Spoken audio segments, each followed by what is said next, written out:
الفنانة ألفت سكر سورية الأصل، حصلت على الجنسية المصرية لاحقا.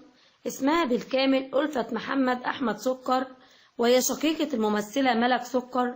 تزوجت من الفنان الكبير وحيد سيف، وأنجبت منه ابنهما الفنان أشرف سيف. ومن أبرز الأعمال التي قدمها أشرف في الوسط الفني منها مسلسلات أهلا بالسكان، رفقا أيها الأبناء، الباقي من الزمن ساعة، كلام رجالة، خشوع، شارع المواردي. الفنانة ألفت سكر جسدت الأدوار الثانية في الأفلام، وتنوعت أدوارها بين المسرح والتلفزيون وعلى شاشة السينما. ومن أعمالها العراف، فرقة ناجي عطلة، وفيلم الباشا تلميذ. قدمت في حياتها الفنية قرابة 260 عملا بين السينما والمسرح والتلفزيون.